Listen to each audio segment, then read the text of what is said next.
लोकसभा चुनाव से पहले विपक्ष अपने ही बिछाए जाल में फंस गया है। विपक्षी नेता पीएम मोदी से मुकाबला करने के लिए खूब तिगरम भिरा रहे हैं, लेकिन विपक्ष के साथ कुछ भी अच्छा नहीं हो रहा है। देश के लोग एक बार फिर मोदी जी को पीएम बनाने के लिए बेचैन है। ऐसे में विपक्ष के नेताओं को भी पब्लिक सेंटीमेंट समझ आ गई है। यही वजह है कि कांग्रेस और दूसरे विपक्षी दलों से इस्तीफा देकर नेता बीजेपी में शामिल हो रहे हैं। अब तो वो लोग भी मोदी का गुणगान करने लगे हैं जो बीजेपी और पीएम मोदी के खिलाफ विपक्ष के लिए बैटिंग कर रहे थे। हम बात कर रहे हैं नरेश टिकैत की, जो बीजेपी से नजदीकियां बढ़ा रहे हैं। वहीं राकेश टिकैत भी कई बार मान चुके हैं कि पीएम मोदी से मुकाबला करना विपक्ष के लिए काफी मुश्किल है। वहीं टिकैत बंधु अब विपक्ष की भी मुश्किलें बढ़ा रहे हैं। इस खबर में आगे आपको बताएंगे कि कैसे टिकैत भी मोदी के साथ हो गए हैं। वहीं दूसरी तरफ राहुल गांधी जो असम में इन दिनों यात्रा लेकर पहुंचे हैं, उनकी मुश्किलें सीएम हेमंत बिस्वा शर्मा ने बढ़ा दी है। वो भी बताएंगे आपको इस खबर में। इसके अलावा कैसे राम मंदिर को लेकर राहुल को मिला है करारा जवाब, वो भी बताएंगे। वहीं केजरीवाल को भी बीजेपी ने दिया है तगड़ा झटका, उसके बारे में भी बताएंगे आपको इस खबर में। तो बने रहिए हमारे साथ वीडियो में अंत तक और देखिए हमारी ये खास रिपोर्ट।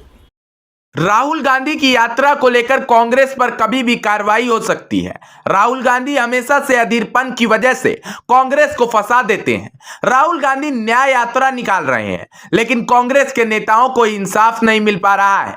नेता पार्टी छोड़कर जा रहे हैं तो कोई पूर्व महिला नेत्री अपने साथ कांग्रेस में रहते हुए यौन उत्पीड़न के लिए न्याय मांग रही है, लेकिन राहुल गांधी उन्हें भी न्याय नहीं दे पा रहे हैं। कांग्रेस ने राहुल गांधी को लॉन्च करने के लिए जो यात्रा निकाली है, उस यात्रा के भविष्य पर राहुकाल मंडराने लगा है।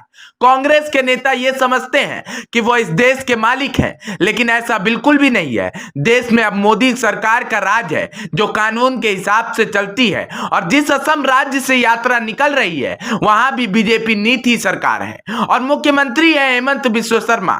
तो कानून के उल्लंघन पर कानून का चाबुक चलना तो तय ही है। ऐसे भी हेमंत बिस्वा शर्मा और राहुल गांधी के रिश्ते जगजाहिर हैं। हेमंत बिस्वा शर्मा राहुल गांधी को निशाने पर लेते रहते हैं। ऐसे में अब तो शर्मा को मौका ही मिल गया है, जिसके बाद राहुल गांधी की यात्रा पर असम में कार्रवाई शुरू हो गई है। दरअसल राहुल गांधी की भारत जोड़ो न्याय यात्रा असम में कानूनी पचड़े में फंस गई है। जोरहाट जिला पुलिस ने स्वतः संज्ञान लेते हुए इस यात्रा और इसके मुख्य आयोजक केबी बाइजू पर एफआईआर दर्ज की है। असम पुलिस ने यह एफआईआर यात्रा के लिए चयनित रास्तों पर सरकारी दिशा निर्देशों का उल्लंघन करने पर दर्ज की। पुलिस के मुताबिक जोरहाट से गुजरते वक्त कांग्रेस नेता राहुल गांधी के नेतृत्व में इस यात्रा ने पुलिस प्रशासन के नियमों का उल्लंघन करते हुए निर्धारित रास्तों से हटकर दूसरा रास्ता पकड़ लिया। पुलिस के अनुसार रैली के रास्ते में अचानक भीड़ अनियंत्रित हो गई। यातायात नियंत्रण के लिए लगे बैरिकेड तोड़ने लगी। भारत जोड़ो न्याय यात्रा में शामिल कांग्रेसियों ने ड्यूटी पर तैनात पुलिसकर्मियों पर हमला भी कर दिया। इस एफआईआर में यह भी कहा गया है कि रैली की वजह से क्षेत्र में भगदड़ और दंगा जैसे हालात पैदा हो गए थे। पुलिस ने रैली आयोजक केबी बाइजू के नेतृत्व वाली रैली पर आपराधिक साजिश के तहत भीड़ को उकसाने का भी आरोप लगाया है। खबर के मुताबिक असम पुलिस के एक अधिकारी ने बताया कि यात्रा को केबी रोड की ओर से जाने की इजाजत नहीं थी। इस रोड पर यात्रा के पहुंचने के कारण हालात काबू से बाहर हो गए। अचानक भारी भीड़ की वजह से कुछ लोग गिर गए और भगदड़ जैसे हालात पैदा हो गए। वहीं असम के मुख्यमंत्री हेमंत बिस्वा शर्मा ने कहा है कि अगर राहुल गांधी की भारत जोड़ो न्याय यात्रा राज्य सरकार के दिशा निर्देशों का उल्लंघन करती है तो उस पर सख्त कार्रवाई की जाएगी। सीएम बिस्वा ने कहा है कि असम में भारत जोड़ो न्याय यात्रा की योजना बनाने वाली टीम में 2 लोगों ने जानबूझकर दिशा निर्देशों का उल्लंघन किया। हेमंत बिस्वा शर्मा ने कहा था कि नियमों के उल्लंघन पर एफआईआर दर्ज होगी और चुनाव बाद वो गिरफ्तार भी कराएंगे और अब कार्रवाई भी शुरू हो गई है। ऐसे में कांग्रेस के नेताओं की मुसीबत बढ़ सकती है। दोस्तों, अरविंद केजरीवाल भ्रष्टाचार को खत्म करने आए थे। वो जब सत्ता के लिए संघर्ष कर रहे थे तो कहते थे कि हमें सत्ता में आने का एक मौका दीजिए, हम आपकी जिंदगी संवार देंगे। एक ही बात को अरविंद केजरीवाल का हर नेता या यूं कह लीजिए कि उनकी जमा चौकड़ी का हर व्यक्ति कह रहा था कि हम सब ठीक कर देंगे, राजनीति से भ्रष्टाचार का नामो निशान खत्म कर देंगे, हम सत्ता में आए तो भ्रष्टाचार और भ्रष्टाचारी दोनों को बंद कर देंगे। तमाम जुमले अरविंद केजरीवाल बोल रहे थे। लोगों से लेकर दूसरे दलों के नेताओं को भी लगा कि ये व्यक्ति कुछ न कुछ बदलाव जरूर करेगा।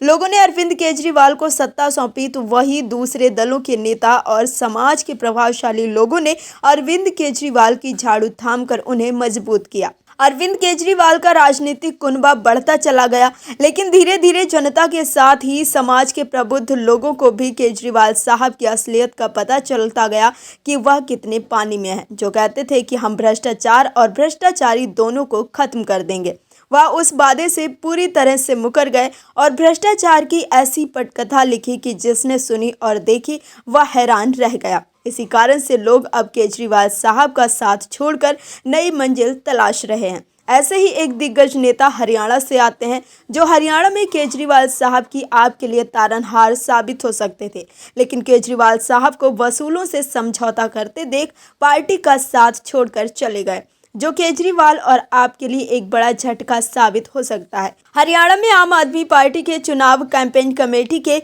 चेयरमैन अशोक तंवर ने हाल ही में पार्टी से इस्तीफा दे दिया था और अब उन्होंने हरियाणा के मुख्यमंत्री मनोहर लाल की मौजूदगी में भारतीय जनता पार्टी का दामन थाम लिया है। आपसे इस्तीफा देने के बाद अशोक तंवर ने बीजेपी को ज्वाइन किया है। बीजेपी के प्रदेशाध्यक्ष नायब सैनी ने अशोक तंवर का पार्टी में स्वागत किया। बता दें कि इससे पहले अशोक तंवर कांग्रेस में थे। बीच में पूर्व लोकसभा सांसद ने अपनी पार्टी बनाई थी और कुछ समय के लिए तृणमूल कांग्रेस में भी शामिल हुए थे। फिर वो आप में शामिल हुए और अब वो आप से इस्तीफा देकर बीजेपी से जुड़ गए हैं। जानकारी के मुताबिक अशोक तंवर ने आपकी कांग्रेस से बढ़ती हुई नजदीकियों के कारण पार्टी से इस्तीफा दिया है। बीजेपी से जुड़ने के बाद अशोक तंवर ने बीजेपी और पीएम मोदी की तारीफ की। उन्होंने कहा कि पीएम मोदी जो भी गारंटी देते हैं उसे पूरा करते हैं, चाहे वे किसी भी रूप में हो। हमने बहुत से लोगों को देखा है जो बाबा साहब भीमराव अंबेडकर की तस्वीर तो लगाते हैं, लेकिन बाबा साहब के संविधान में उनका कोई विश्वास नहीं है। वे लोग केवल छल कपट के माध्यम से धोखा देने में लगे हुए हैं। ऐसे धोखेबाजों को 2024 में जनता सबक सिखाने का काम करेगी। अशोक तंवर ने 2019 में कांग्रेस छोड़ दी और 2022 में आप में शामिल हुए थे। बीजेपी को उम्मीद है कि तंवर के शामिल होने से हरियाणा में बीजेपी अपने वोट को और मजबूत कर लेगी, खासकर जहां जाट सबसे अधिक आबादी वाली जाति है। बता दें कि इस साल के अंत में हरियाणा में भी विधानसभा चुनाव है। दोस्तों, अरविंद केजरीवाल का साथ जिस तरह से नेता छोड़कर जा रहे हैं, उसको देखकर तो ऐसा ही लगता है कि केजरीवाल साहब के पास कुछ समय के बाद झाड़ू ही बच जाएगी, लोग नहीं। दोस्तों, टिकैत बंधुओं के सुर बदलने लगे हैं। राकेश टिकैत और नरेश टिकैत मोदी सरकार के खिलाफ खूब बयानबाजी कर रहे थे, लेकिन अब उनके तेवर बदले बदले से लग रहे हैं। जो लोग अभी तक मोदी सरकार के खिलाफ उल जलूल आरोप लगाते रहते थे, वही लोग अब मोदी सरकार और बीजेपी से पींगे बढ़ाने लगे हैं। टिकैत बंधु अभी तक आरोप लगाते रहते थे कि जो मोदी सरकार है वो किसानों का ठीक से ख्याल नहीं रखती है, किसानों को उनका पूरा हक नहीं देती है, किसानों के साथ वादा खिलाफी करती है। लेकिन पीएम मोदी और योगी सरकार के किए गए कामों की वजह से लग रहा है कि टिकैत बंधु भी प्रभावित हो गए हैं। टिकैत बंधुओं को भी शायद लगने लगा है कि पीएम मोदी और योगी के कामों में ही दम है, बाकी विपक्ष को गाल बजाने से ज्यादा कुछ भी नहीं कर रहा। टिकैत बंधुओं को समझ में आ गया है कि विपक्ष के पास कोई भी ब्लूप्रिंट नहीं है कि वो किसानों के लिए देश के आगे ले जाने के लिए काम कैसे करेंगे। शायद इसीलिए भारतीय किसान यूनियन के अध्यक्ष नरेश टिकैत बीजेपी सरकार की तारीफ करने में लगे हैं, तो वहीं राकेश टिकैत ने विपक्षी नेताओं के खिलाफ ही मोर्चा खोल दिया है। दरअसल उत्तर प्रदेश में किसानों के प्रभावशाली संगठन भारतीय किसान यूनियन के अध्यक्ष और किसान नेता नरेश टिकैत मुजफ्फरनगर के सिसौली में केंद्र सरकार के विकसित भारत संकल्प यात्रा में शामिल हुए और सबके साथ देश को विकसित बनाने की शपथ ली।